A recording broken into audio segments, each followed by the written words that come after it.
In 2016, this country had its chance to elect its first female president, and instead it chose to elect a rapist. Are we really going to do the same thing again? Women have had the right to vote for a century, and yet there's never been a female president. Well, it can't be Kamala Harris. Anybody but her. It can't be her. Well, what was the big excuse in 2020 when they said the exact same thing about Elizabeth Warren? And 2016, when they said the exact same thing about Hillary Clinton. And the 1980s, when they said the same thing about Geraldine Ferrero. And the 1970s, when they said the same thing about Shirley Chisholm. Women have been running for president for 50 years, and they can't crack that last barrier. Most of Europe has had a female ruler. The UK has had two in the time that Trump's been running for president. Brazil has had a female ruler. India has had a female ruler. What do Mali, Pakistan, Turkey, and Indonesia have in common? Yes, they're all majority Muslim, but they've also had a female president or prime minister. This year, Mexico has elected its first female leader. The Democratic Republic of Congo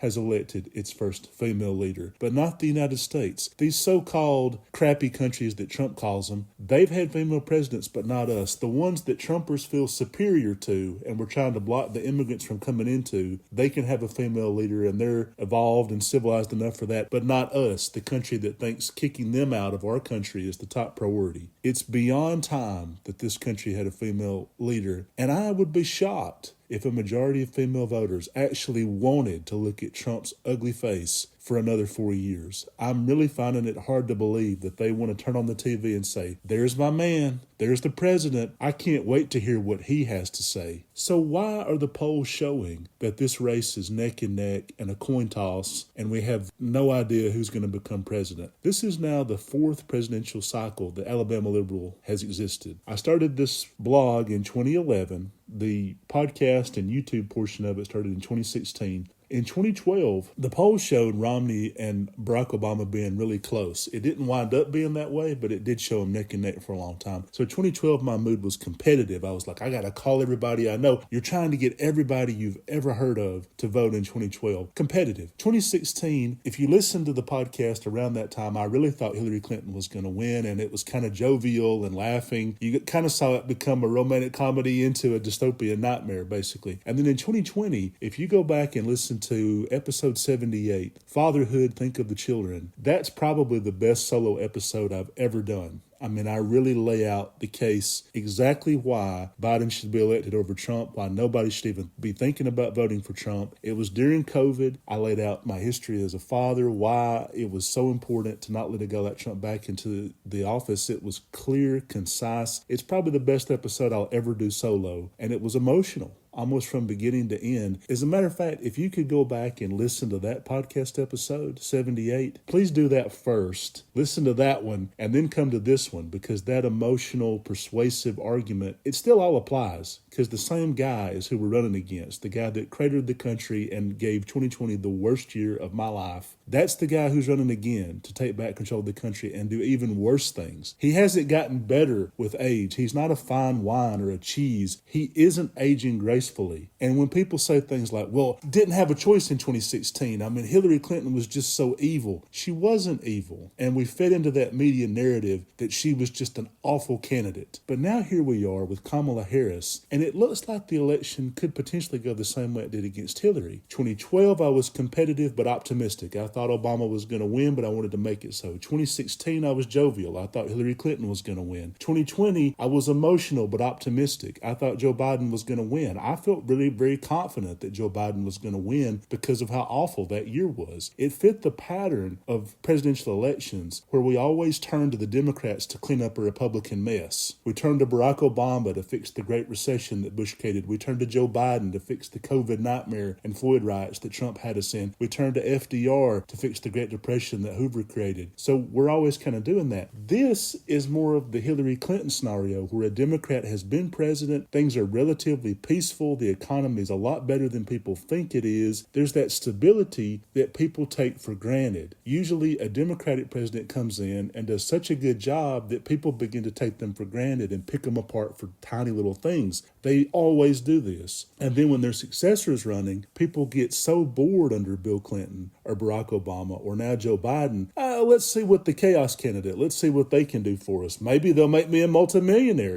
They feed them with promises that are not true. And I am a little concerned that the dynamic is the same. I thought 2012 was going to go the Democratic way, 2016 was going to go the Democratic way, 2020 was going to go the Democratic way. I've always predicted the Democratic to win. This cycle, I honestly don't know. I'm not predicting a loss, but I'm saying I have no idea, and anybody who tells you they do has no idea. One thing that encourages me is Nate Silver says his gut says Trump. So that encourages me because he's usually wrong. And so when you have a lot of people that are normally wrong predicting Trump, that does make me think that it's going to go the Democratic way. But I just want to look at how mind-numbing it is that this election's close. If 2020 I was emotional and sad, this podcast, I'm angry. I'm actually furious that this race is even close, that people are even voting for Trump. Because even if it winds up being Kamala all the way and she winds up winning all the swing states, that still means that 45% of the country voted for Trump. It's still close enough in the polls, relatively close. Even if she wins by 4 or 5 points, this should be a 40-state blowout. It should literally be all the states LBJ won in the 1964 blowout against Barry Goldwater. There should only be Alabama and a handful of others still clinging on to the hope of Trump. And the fact that it's not going to be that, and we've basically said, well, it's only 7 states really control it. Why is it not 30 states that control it? Why is it not Ohio and Florida and all these other states coming and being like, oh, we can't elect a guy who tried to commit a coup.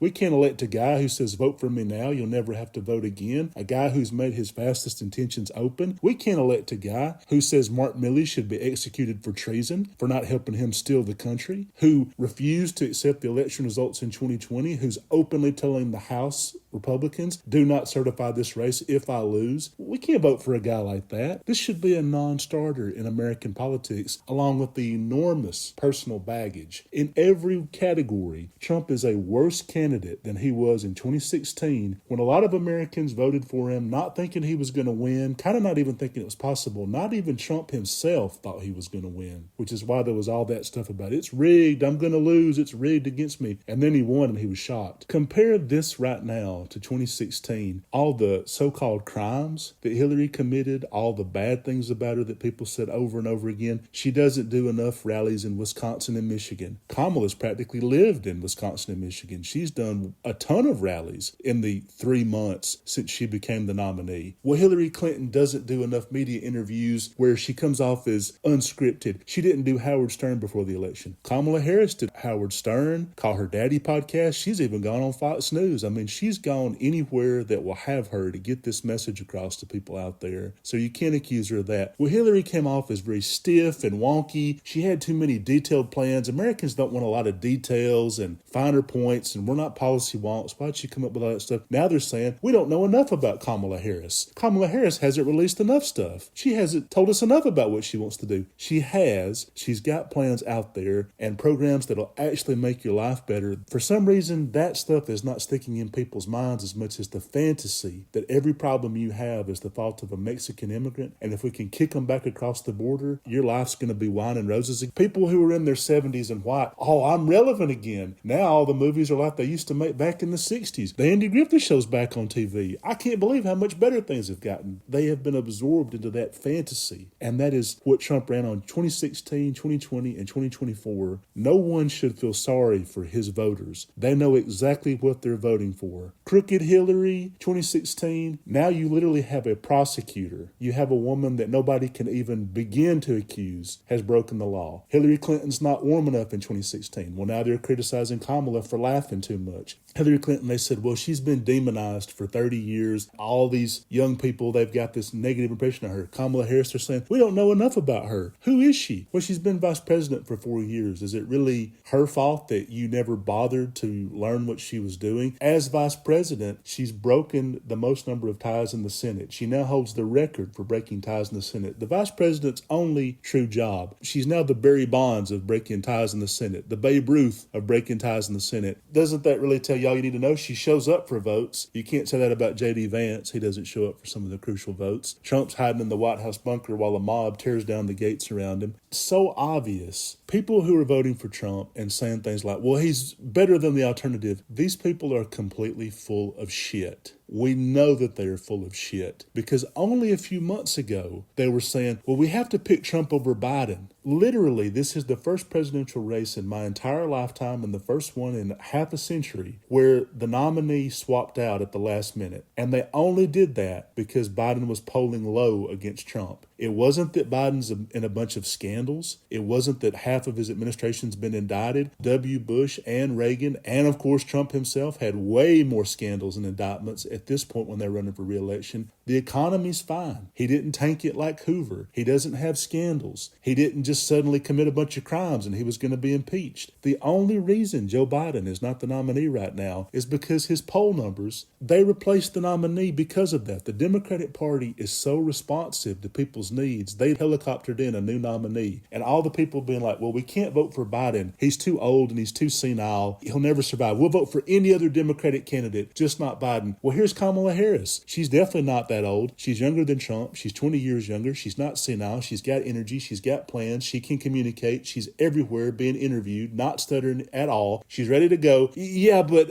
not her either. These people are liars. When Trump started to run in 2015, he started to run really against Obama. That was the person that he was bashing a lot in the beginning. Then he shifted it all to Hillary Clinton. Then he shifted it all to Joe Biden. Now he's shifting it all to Kamala Harris. He's run 3 races. He's the first president. He's the first presidential candidate since the amendment was passed to limit you to 2 terms. No party has been dumb enough to run a losing president again since that amendment was passed. Because why would you go through all that struggle and trouble just for one more term? They can't run again, and they've already lost once. No political party has been dumb enough to do that. And now they've taken the guy, the first president in history to have a mugshot, the first president in history to be indicted, and not just for one thing, but for 4 separate criminal cases and 90-odd indictments. The first president in history to be convicted of a crime. The first president in history to receive an impeachment vote from their own party. The first president in history to be impeached twice. The first president in history to commit a coup. And this is who they've put back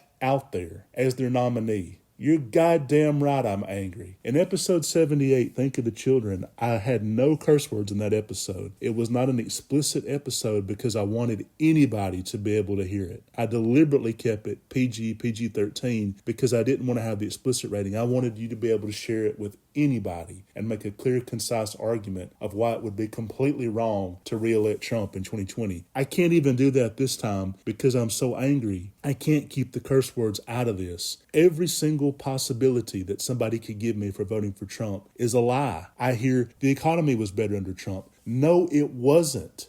Where are you getting this from? This is insanity. 2020 was an awful year, and the economy was actually going down even before COVID. He took the great economy he inherited from Barack Obama, and he did everything he could to tank that economy, deliberately running it into the ground, which isn't surprising when you look at his businesses. He has flopped at almost every business that he's tried to run, and most of it has just been tied up in his own name. All of his companies over and over, Trump this, Trump that, Trump the magazine folded, Trump Airlines folded, Trump Ice folded. He lost money at casinos. He bankrupted 3 separate casinos. It's not a surprise that an idiot who loses money at casinos thinks that tariffs are what are going to save the economy. We learned that lesson with Hoover and the Smoot-Hawley tariff 90 years ago, and he's trying to rerun plays that didn't work back then. It's not a surprise that a guy who has flopped over and over, and if he just put the $400 million he inherited from his dad into an index fund, if he had literally literally done nothing. If he'd parked his butt on a yacht and a golf course, he would now be richer than hell with the money he inherited from his father, rather than squandering it, wasting it, screwing people over. This so-called genius businessman, Mark Cuban, made the best argument I've ever heard against him years ago when he said if he were an actual great businessman, you would hear people that work for him say, I learned so much from him, I made so much money with him, he mentored me, he showed me this, we worked really well together, we made a fortune together, this was a great investment, I don't regret doing a business deal with him. And instead, all you hear is, he stiffed me, he ripped me off, he sucks. The guy talks about he's being persecuted for his politics. He was the subject of 4,000 lawsuits before he ever took office. He's been on the run from creditors his entire life. The only thing that props him up as a business genius is The Art of the Deal, which he didn't write one word of. The guy who wrote that book, Tony Schwartz, the ghostwriter, says it was the biggest mistake of his life. He said that book should be retitled The Sociopath and put into the fiction section at Barnes & Noble. The second thing that made him look like a business genius was The Apprentice. And now every executive producer or associate producer or producer other than Mark Burnett of The Apprentice says, we made that up. We made a crumbling real estate empire look like it was a great place to work for a reality show. We never thought people would take it literally. We never thought people would assume that was a real thing. So the economic argument for voting for Trump is absurd. Then you move on to the immigration argument. Now, it's not surprising that people think that this is the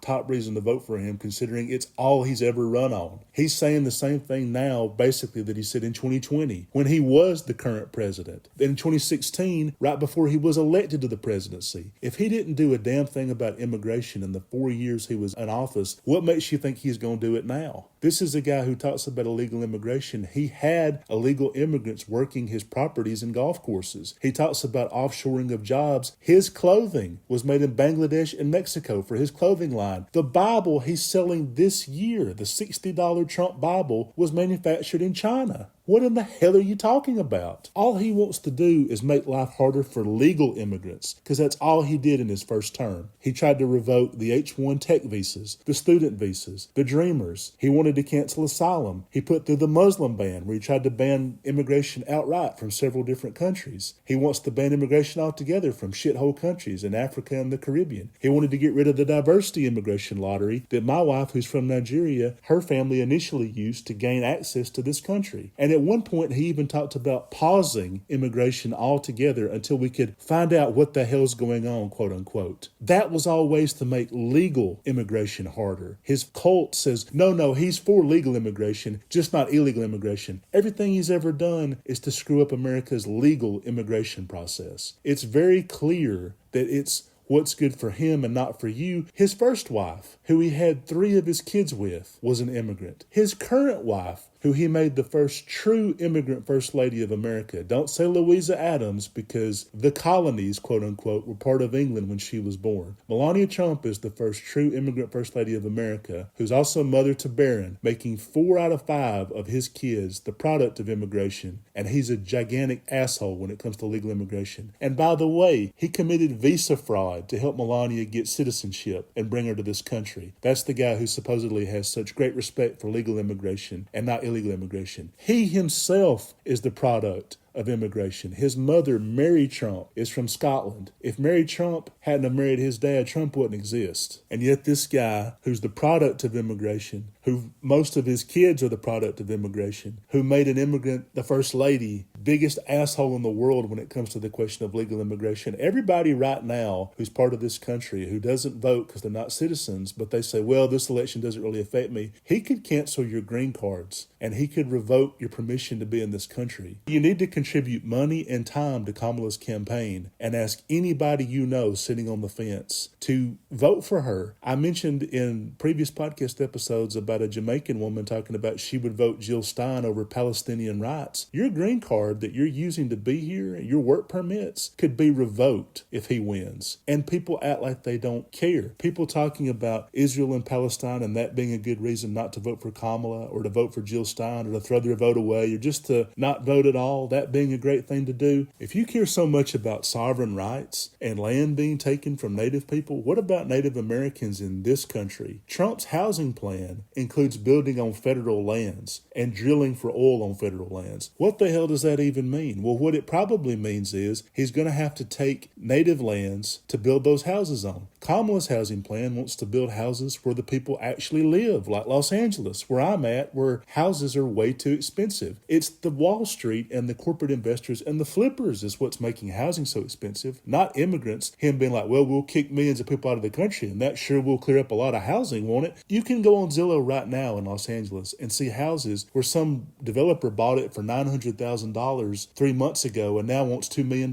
for it. They think the house has somehow doubled because they put in some tiles in the bathroom and a marble countertop, and they think they've doubled the value of the house. It's the people in that industry that are making housing prices go up, not the illegal immigrants who can't even buy houses to begin with because they could never clear the paperwork to buy a house. They're having to rent. Kamala's housing plan is to build more houses in areas people live in. Trump's is to build on federal lands. I'm assuming this has to be native lands. And if you say, well, the president couldn't do that, they've done it before. Look at Ulysses S. Grant, who people often think is one of the last good Republican presidents. When they found gold in the hills of South Dakota, he took that land away from them. Trump could do the same thing right now. So if you so-called care about native lands being seized by greedy tyrants like Netanyahu, why don't you care about Trump potentially doing the same thing here? Oh, because it hasn't happened yet, and you're thinking it won't happen. Every single thing that man says out loud, he eventually does or attempts to do. And when he says things about not respecting democracy and praising dictators and fascists, people say, well, that could never happen. He tried it in 2020. It just didn't work. But if he were able to steal that race and stay in office, he would be in office right now if he were able to do that. And this is the guy that people are sleeping on. One thing that makes me pessimistic about the race is in 2020, I couldn't go anywhere without people talking about politics. And I don't just mean people saying, well, it's all over the airwaves and TV. No, I mean social media, message boards, anything online. I'm not talking about on MSNBC or Fox News or whatever. I'm talking about the day-to-day people. They were really talking about COVID and how upset they were at everything that they lost. They were really paying attention. And you got some of that same anger in 2022. When the Supreme Court overturned Roe versus Wade, a lot of women were very angry, and that made me think that the red wave wasn't going to happen in 2022. Right now, if you comb through a lot of stuff that isn't necessarily political, you get a lot of people talking about Palestine and Israel. I don't see as much about this race as I've seen in previous elections where Democrats did really well. In 2020 and 2022, Democrats did better than people were expecting because the anger was there and there was an undercurrent of it. Unfortunately, Democrats are usually victims of their own success, where when the country is relatively peaceful and calm and quiet, a lot of people think that there's no real reason to vote because they're not thinking of how bad it could be. You're trying to sell people on a hypothetical. So let me go through some of the reasons I'm pessimistic and then optimistic, because you see in the news every day,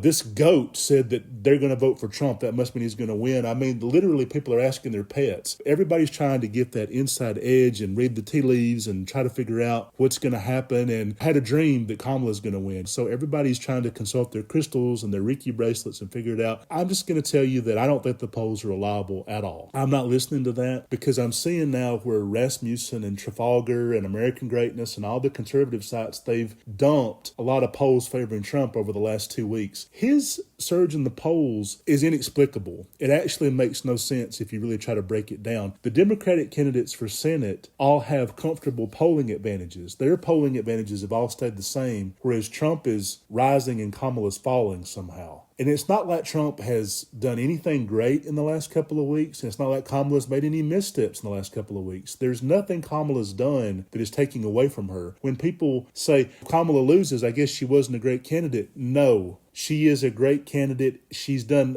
everything Hillary supposedly did wrong in 2016. She's done right. In many ways, she's a better candidate than Hillary because she's got more charisma and less baggage. She's a better candidate than Biden. She doesn't have a stutter. She's a little bit more articulate. She's got more charisma. She can stay focused a lot more than Biden can, where he might kind of wander off, especially in 2020 when he was running. Kamala's really good at focusing. She killed it at the debates. I think she absolutely did better than Hillary or Biden at the debates. She basically laid him to waste. She's run a genuinely terrific campaign. So when people say things like, well, then how is she losing? I think last episode when I talked about the idiocracy in this country, I don't think people are really paying attention to that. They think, well, if she loses, then there must have been something wrong with her. No, that's not true. Stop letting people off the hook for voting for Trump. It's not her, it's you. This is a better candidate than Hillary or Biden. Trump is a worse candidate than he was in 2020 and 2016. In 2016, people could say, well, we didn't think he was going to win. Well, we thought Hillary Clinton was evil. Trump's going to be good for the economy. We know none of that is true. We now know better. In 2016, his charity fraud wasn't known. His university fraud wasn't known. All the people defending him, how do you defend a piece of shit that raised money for charity that he never paid out? How can you possibly defend that? How can you defend somebody who ran a Ponzi scheme with Trump University, ran a multi-level marketing scheme literally with the Trump network? The Stormy Daniels thing, we didn't know about that in 2016. In 2020, we did know about that, but we did not yet know what he would do when he lost. So there's the big lie. There's encouraging the House not to certify the results. There's trying to put in fake electors. There's the phone call to Georgia, find me the votes I need to win. There's the fact that he basically ignored COVID completely and acted like COVID wasn't happening as he tried to steal that election. He hosted rallies during peak COVID to try to steal the election. For the minute he lost that race, he lost all interest in COVID and dealing with it completely. For 75 days, he pretended that the most important thing in the country happening was him losing that election. All the millions of people dying just didn't count at all. Then January the 6th. And then after he gets dragged out of office, rather than hide his face in shame and hope everybody forgets he exists, or maybe flee to Russia, he then starts basically running for de facto re-election 3 weeks later. He hosts rallies, Stop the Steal rallies, he calls them, to raise money, which he raises $200 million to stop the steal money, then rediverts that into his super PAC, steals it basically, and hosts rallies only months after leaving office. At the debates when he said, oh, well, I didn't have a choice to run again because Biden was doing such a bad job, he starts running again a month after he gets dragged out of office. He's hosting these rallies. He declares his candidacy the second the midterms were over because he was so desperate to get back in the race. He's calling legislators, telling them not to vote for the CHIPS Act and the infrastructure bill. He sinks the bipartisan border bill just because he wants to run on immigration again, just like he always has. Anything you know about this guy, he's a worse candidate substantially, and Kamala is a better candidate. If people are voting for him over Kamala, it's not her. It's you. There's something wrong with you. And I'm just putting it as blunt as I can. I'm not trying to be persuasive. In 2020, it was emotional and I was persuasive and I was trying to win. At this point, what is wrong with you? Have you been kicked in the head by a fucking donkey? And how many millions of people could that apply to? I know that we have an opioid crisis, but I didn't think this whole country was totally asleep and zombified like it has been. There is no reason at all to vote for Trump over Kamala Harris. And when people come and say, well, there's something wrong with Kamala, they said the same thing about Joe Biden when he was the nominee only a few months ago. They were saying the same thing about Hillary Clinton. Trump doesn't even bother to vary up his insults. He said Hillary was crooked Hillary. She's incompetent, radical left, and crooked. He used the same exact insults against Joe Biden. He's using the same exact insults against Kamala Harris. At this point, his speeches could be written by copy and paste. Just put white out over one name and fill in the blank. He is running a horrible race. People looking at this saying, well, he's running a hell of a race. No, he isn't. He sucked at the debate. His RNC acceptance speech was 93 minutes long. It was the longest acceptance speech we've ever had. He repeatedly says things that are total bullshit, like claiming that immigrants seeking asylum in this country are literally coming from insane asylums. That's where the whole Hannibal Lecter thing came from. In the last couple of weeks, he's called America a garbage can where people dump their trash into it. This doesn't sound like a guy anybody would normally vote for. They like that Ronald Reagan, Morning in America, George W. Bush, compassionate conservatism. He's not even bothering to lie to people when he calls immigrants garbage and trash. Who in the hell do people think he's talking about? All the supposed Latino voters and Asian voters that are voting for him? Who do you think he's talking about? You, your parents, your grandparents, whoever came to this country, whenever they came to this country, he's talking about you. Not one Asian, Middle Eastern, or Hispanic voter should be even considering voting for him. When he talks about wanting to purge the blood of the country and the blood of the country is being polluted, he means non-white people. People saying, well, you're a white male and you're lecturing us. His whole campaign's been geared towards us. I'm not surprised that he's doing really well with white men because that's all he's ever tried to run on and campaign for. All these young white men being like, yeah, I'm for Trump. It's not really surprising because Trump is living a teenager's best life. It's not surprising that young men would be drawn to him because look at Trump's life. He's living a teenager's best life. He eats KFC on his private jet. He shits in a gold toilet. He screws porn stars like Stormy Daniels. He gets away with crimes, and when they gets convicted, well, my buddies on the Supreme Court will take care of that. He talks back to judges who were sentencing him. He acts like a juvenile delinquent. He's repeatedly gone off on long-winded Twitter rants. He's able to throw death threats on Twitter, and nobody cares, and they let him back on the platform. It's not surprising that they would be drawn to a guy who's living like that. The RNC was like every white trash kid's dream. Hulk Hogan's there. Kid Rock is there. Dana White is introducing him. This is all thrown at a very specific demographic. And it's the demographic that I'm seeing. A lot of people kind of pretend that things aren't going well for us. They're like, well, if white men weren't so desperate, they wouldn't be voting for Trump. If rural America wasn't so desperate, they wouldn't be voting for Trump. That is pretty much bullshit. And why I'm saying no one should feel sorry for Trump voters is because in 2016, they're like, the Hillbilly Elegy. That just shows you how bad things are in Trump's America and rural America, and that shows you why they had to vote for Trump. We're just not doing enough to help the red states and the rural areas. Joe Biden, his entire administration has benefited red states and rural areas more than places like where I currently live, Los Angeles. He has prioritized helping people that would traditionally be Republican voters. Barack Obama did the same damn thing, but they didn't want to hear it. Cash for clunkers and stimulus money to red states that the governors turned down, Medicaid expansion that the governors turned down, unemployment expansion that the red state governors turned down, FEMA protections for hurricanes. Right now, even the South Carolina governor, Henry McMaster, is praising Joe Biden's FEMA response. North Carolina is being battered by hurricanes as we speak, and there's now a greater chance that Trump is going to be elected than Kamala in North Carolina. Even as Trump spreads lies and FEMA misinformation. And even as he's made clear from Project 2025 and other plans, he wants to disband FEMA and NOAA and all those things altogether because of climate denialism that he's trying to pump into these places. The red states are being ravaged by climate change. Florida is sinking. Texas is on fire and or having droughts. North Carolina just got hit by hurricanes. Georgia, the same thing. And these people are dead set on voting for him. His voters will be substantially worse off if he's elected, the same way they were in his first term. In 2020, more people died in Alabama than were born. The first time that's happened in recorded history. In recorded history, they haven't counted that Alabamians more have died than been born, and that happened in 2020. It was tragic, and this state is hell-bent on getting him back into office. People are going to be sick. Red state women are substantially worse off because of his abortion bans and the maternal mortality rates going up in red states. Farmers are hit disproportionately by his tariff wars. The manufacturers and producers, we hear all this crap about, oh, America doesn't manufacture things anymore, and that sucks, and that's got to go. Who do you think these tariffs are really going to hurt? It's not going to be the huge companies like Target and Disney. It's going to be the vendors that make their products, because those tariffs are going to go to the producers and manufacturers of those products, and they're going to have to pay that. That's going to hurt American manufacturing. It's estimated that 500,000 people will lose their jobs in the production and manufacturing industries if he's able to institute his tariffs and what he wants to do.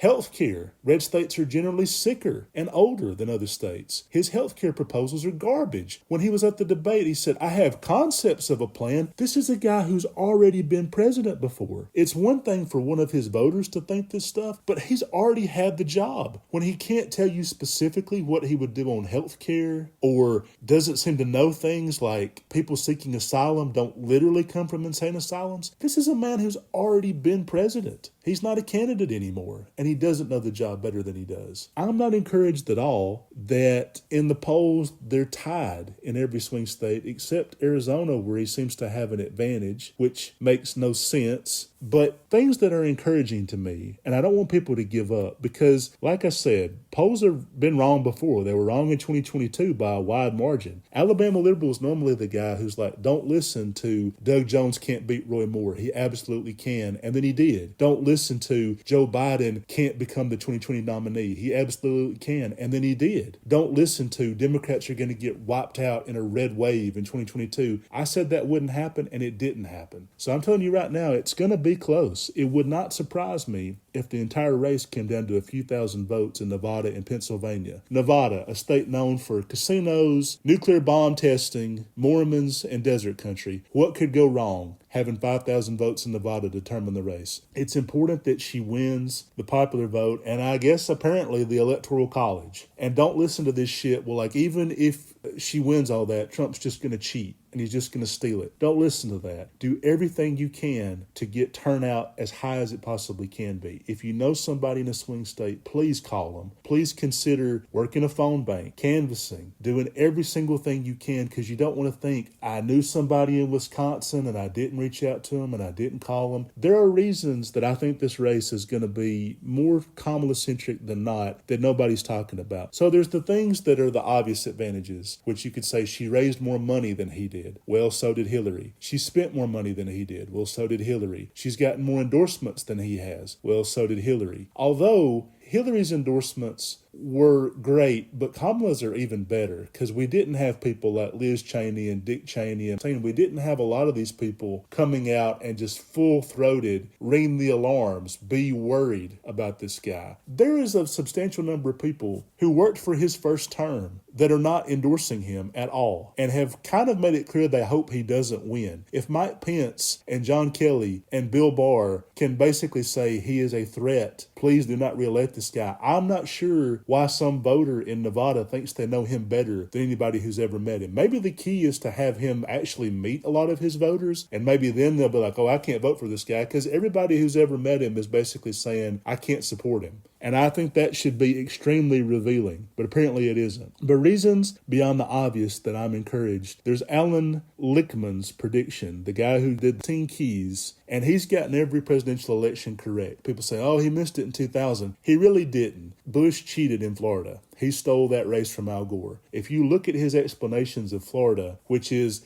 Gore never got a full recount, the Supreme Court stopped the recount, the hanging chads and dimple chads, none of those ballots counted. They should have been counted. The butterfly ballots, they look like they're Gore votes, but they actually marked down Buchanan's name. Even Pat Buchanan himself said those people were voting for Al Gore. They were not voting for me. They should not count for me. And as a correction of the butterfly ballots, which had been rumored, some people, they did the overvotes, which is where they marked down Gore's name, bubbled in or marked his name, but then down at the bottom they wrote in Al Gore's name as well. Those ballots were disqualified. They should not have been disqualified, because those people were making extra sure, I want it to be known who I'm voting for, and thousands of overvotes were not counted. There's no way Al Gore didn't get more votes in Florida than Bush did. Was cheated, basically. He was screwed out of the presidency because of a few thousand votes in one state, which I really don't want to happen again. Definitely don't want to happen again. But the Keys has been a great indicator for the last 40 years, and that guy has said Kamala Harris is going to win. So I put more stock into what he says than what Nate Silver says any day of the week. The polls ebb and flow, and they're routinely wrong. He said Kamala's going to win, but it's going to be very, very close. Okay, so that means it's kind of up to us to all do our part. Another thing that I'm excited about is the fact that there's Senate races in a lot of these swing states. So the governor's race in North Carolina is going to go for the Democrat over a uniquely lousy lieutenant governor opponent, and Kamala may get a boost from that. That may help her, but it's not as exciting as the Senate races, because if you look back in 2016, every single state voted the same way for Senate and president. And in 2020, they almost all did. Susan Collins won in Maine, even though she's a half-assed. People say, oh, she's a moderate. She's not really a moderate, but people say she's a moderate. Maine also splits their electoral college votes. Nebraska and Maine are the only two states that split them. 48 states don't split them at all. There's a little bit of a qualifier there. Yes, Susan Collins won a state that Biden won, but Trump still got electoral college votes If you don't count Maine, 2016 and 2020, every single state voted the same for the Senate and the presidency. So when you see things like Trump's up 2 points in Arizona, which is inexplicable to me, but Ruben Gallego is 9 points up on Carly Lake. Now, that makes no sense to me whatsoever. Like, are they really going to be that far apart where Ruben Gallego is going to beat Carly Lake by 8 or 9 points, but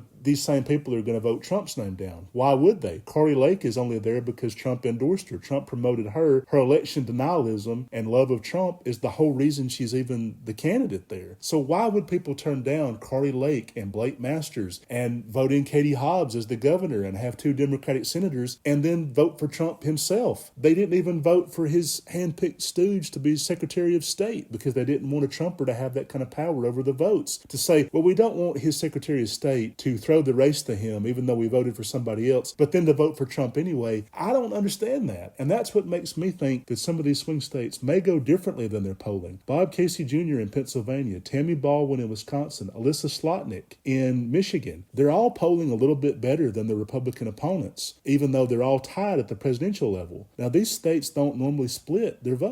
Are you really going to have them? Plus Jackie Rosen in Nevada. Kamala and Trump are tied in Nevada. Nevada is the only swing state that has never voted for Trump. All the 7 that they're talking about, they either voted for him in 2016 or in 2020. North Carolina did both times, but Nevada's never voted for Trump. So why would they go for him this time when Jackie Rosen is 8 or 9 points up on her Republican challenger? So the fact that most states don't split their vote and that Sherrod Brown could already be the exception to that, because Democrats need Sherrod Brown in Ohio, John Tester in Montana, or Colin Allred in Texas to split their votes, because Kamala's not going to win those states, but they need at least 2 of those 3 to win their races to keep a tie in the Senate. Basically, if they lose more than one of those races, they don't have the Senate. They're saying the best shot is Sherrod Brown in Ohio. He's already 2 or 3 points up, whereas Kamala's going to lose in Ohio. But you're thinking, if you've already got one state that may split their vote, and hopefully 2 states, in John Tester and Colin Allred's case, how are you going to go over here and be like, oh, well, she's going to lose Nevada, Arizona, Wisconsin, Pennsylvania, Michigan, or even 1 or 2 of those states, but all of those senators are going to win them? I don't know that that makes sense to me. So I'm excited by the possibility she could sweep those 5 just because the Senate races would favor that. I'm also excited by strong voter turnout in Georgia. Voter turnout has been really strong, early voter turnout. And in Arizona, they have a ballot initiative for abortion. Abortion is on the ballot there, and that usually sees pretty strong Democratic turnout. So there's no reason to think, well, in the past, Trump's polling was different than his results. In 2016, there were a lot of people that they were embarrassed to say they were for Trump, and they didn't want to say out loud that they liked him, so they lied to pollsters or they didn't answer the polls, and that's why we weren't able to gauge how strong it would be. I don't think that's true anymore. I think any method like that has been overcorrected, which is why 2020 actually turned out exactly the way they said it was going to. People say, well, they underestimated Trump's support in 2020. No, they didn't. Joe Biden got 7 million votes more than Trump did. That's the biggest loser for a Republican incumbent for president since Hoover and FDR. He didn't do well. I don't know why people keep insisting he did better than expectations. He lost by 7 million votes. I mean, that was bigger than Barack Obama beat Mitt Romney by. He only beat Mitt Romney by 5 million votes, and that was an incumbent with a good economy. Trump really stunk it up. I mean, I don't know how else to say it. And I think that all that 2016 thing has been overcorrected, and that's why 2022, that red wave never materialized, even though the polling data said that it was going to. I don't agree with this thing that, well, a lot of people don't want to say they're for Trump, and that's why if Kamala and Trump are tied in the polls, really he's 3 points ahead. I don't agree with that, and I don't think that's actually true. It is going to be very, very close, way closer than it ever could have been fathomable to be. You would think that after January the 6th, there's just no way in hell Trump ever would have even been nominated again, but he was. But if he is defeated this time, which please, from my mouth to whoever's ears, whatever deity, I'll be a Scientologist if that's what it takes. From my mouth to L. Ron Hubbard's ears, I really don't give a shit. Please, if he keeps out of office this time, that's it. He's over. Not even the Republicans are stupid enough to nominate him again in 2028 when he'll be, if he's alive, he'll be 82 years old. He's finished. And the reason Trump is going to be more desperate than ever is because if he doesn't win this race, he's going to spend probably the rest of his life in prison. which is why he's going to be even more desperate, which is why he's been even more desperate. The stuff he says on a daily basis is so offensive. If it were anybody but Trump, it would sink their candidacy. And this is why I really didn't want him to be the nominee. People kept saying, surely DeSantis is a better candidate than Trump. No, I wanted DeSantis to be the nominee and Trump to run third party, and I thought that was a guaranteed winner for Democrats. I think Democrats have listened to the narrative for so long, bullshit narrative from 2016 that, well, people didn't like Trump, but they had no choice but to vote for him. Don't you know how bad rural America is? He did nothing but make it worse. Biden's done nothing but make it better, and people are still hell-bent on kicking Biden out and putting Trump in. I mean, they were polling that way until Biden dropped out of the race. All these people saying, let's go Brandon, F you to Biden, we hate Joe Biden, throwing pictures around of Biden hogtied in the back of a truck, bound and gagged, talking about killing him. They hated Joe Biden's guts as he was deliberately trying to make them wealthier. People have got to get it through their heads. There's no rationing with a cult. Trump has built a cult around himself. These voters he has are hateful. They're voting exclusively on immigration, which is not real. What they think is happening with migrant crime and them taking the jobs and them sponging off the economy and everything, it's not real. It's prejudice built in ancient times. Forever, when two civilizations met each other, usually a war would break out, genocide, slavery, colonialism, segregation, you name it. Usually it was bad times. Two civilizations occupied the same space. A war was inevitable. It's only been about 100 years that that's not true anymore. Now people of different races can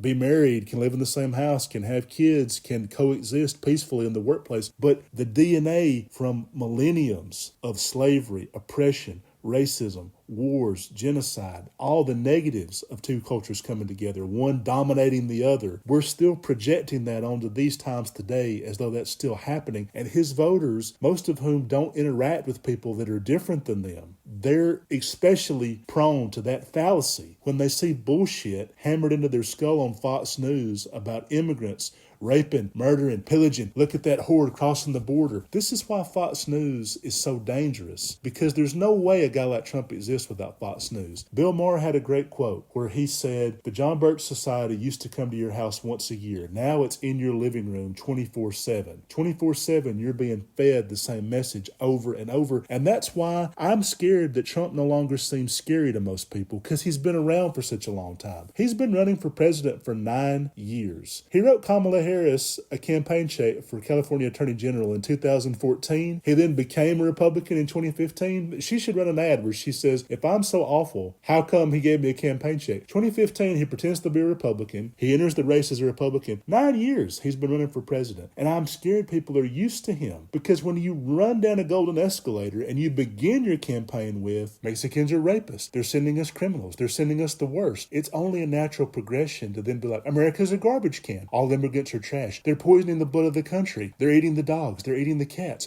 They're eating the pets. This stuff is all kind of connected to the vibe that he's built and the cult of personality that he's built around himself. We heard earlier when people were trying to push Joe Biden out, and the reason I was screaming, be careful what you wish for, I think people assumed that because Biden was old and a little bit foggy and his stutter was coming out worse than ever, they assumed that it would be so easy to beat Trump if you just pushed Biden out of the way. Biden's the problem. Trump's a genuinely awful candidate, and any sane person is going to see that as long as Biden's out of the way. And then they put in Kamala, and then there was a surge for a couple of weeks, but now Trump's cult is coming back up. This happened with Hillary. Hillary Clinton was one of the strongest candidates put up for president. I know people disagree with that, but she was a great candidate, and people still chose Trump. He's got a cult of personality. It isn't just a matter of plugging any Democrat you can and they're going to beat him. In 2020, I wanted Kamala Harris to be the nominee. People saying, well, you're a Johnny-come-lately to the Kamala party. I've been backing her for a long time. Go to the Alabama Liberal YouTube channel, scroll all the way back to March 2018. There's a video I've got saying Kamala Harris, Mark Warner ticket, a Kamala Harris, Mark Warner ticket with her as president, Mark Warner as VP, could beat Donald Trump. They could beat him. And I had this in 28, this is like 6.5 years ago. I'm finally getting the Kamala candidacy I wanted, although it's under the worst possible circumstances. But when she dropped out of the race in 2020, I then immediately pivoted to Biden because I knew Biden was the only one out of those candidates that could could beat Trump. That's the guy Trump was afraid of. I knew he was the only one that could do it. And I was wanting Kamala to be VP, thinking eventually Biden would have to step down for age or whatever in the middle of a term, either that term or this coming term, and then she would take over as president. The first female president, if she's just already president and she's been doing it, like if she's an incumbent right now, if she's been doing the job for a year, then you're not asking people to break barriers. The American people are not good at that. They're not good at saying,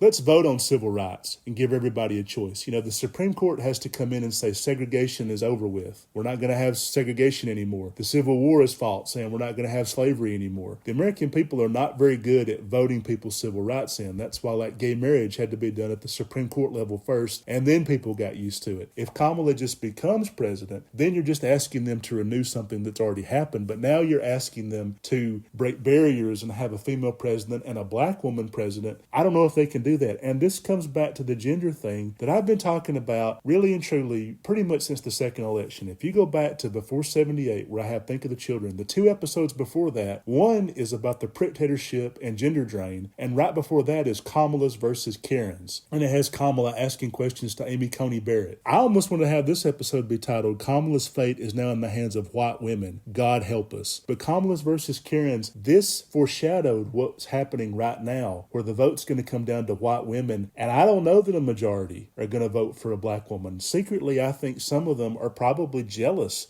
They're probably thinking, well, how come the first female president gets to be a black woman? Well, because you didn't vote for Hillary or Geraldine Ferrero or Elizabeth Warren or any of the others that you could have chosen and you did not choose. That's where you're at this moment. So you can't really blame anybody but the 52% of that voted for Trump over Hillary back in 2016. But it is now scary that these women that have really never shown any interest in progressive voting or electing a female president or sharing civil rights with minorities are now going to come down to whether Kamala becomes president or not. I am a little bit scared about that. And this thing about gender with all the episodes I'd had years ago, all back in the 70s, and then earlier the last couple of years, the Men Power Strikes Back. This is where we're coming down, where there's a lot of young men that love Trump because, again, he's living a teenager's best life, and a lot of women that should be voting for Kamala. If just women voted for Kamala, but all of them did, she would become president. In 2016, it was frightening that if white women had stayed home, if they had not voted at all, Hillary would have been elected president. Do I want that history to repeat itself? No, I sure don't. And no matter what happens with this race, I do not want people to come up with this hillbilly elegy crap of the poor, rural, disenfranchised, working Trump voters. They're better off in most ways than the people that constitute the Democratic base. You can't really have it both ways, where Trump literally goes to Detroit and says, if you vote for Kamala, all of America is going to look like Detroit. He's insulting Detroit as he's in Detroit. And they're talking about inner cities and what dumps and nightmares they are. But then in the next breath be like, the poor rural Americans and their opioid crisis. Can't you see how bad they're hurting? These people are doing fine. They're doing better under Biden than they did under Trump. And he gives them permission to hate immigrants and people that are different than they are. They're voting almost exclusively on hating transgender people. Trump has said he wants to declare 2 genders at birth. Nobody's ever heard of transgender until the radical left made it up a couple of years ago. Nobody'd ever heard of cross-dressers or transvestites or anything like that. I've been seeing this in movies from like 100 years ago. Silent films had transvestites in them. They were called that instead of transgender back then. But this has been around forever, obviously, and he's pretending that that's not true. But you have a few people who want everybody to be white Christian nationalists, and that's why they're voting for Trump. The fallacy that I see, and I even see it with people I love. I love Robert Reich. I watch his YouTube channel. I love John Oliver. I watched Last Week Tonight. Last Week Tonight, he literally said, I hope Trump voters don't understand what they're voting for when they vote for mass deportation. I hate to tell you this, they absolutely do understand it. They 100%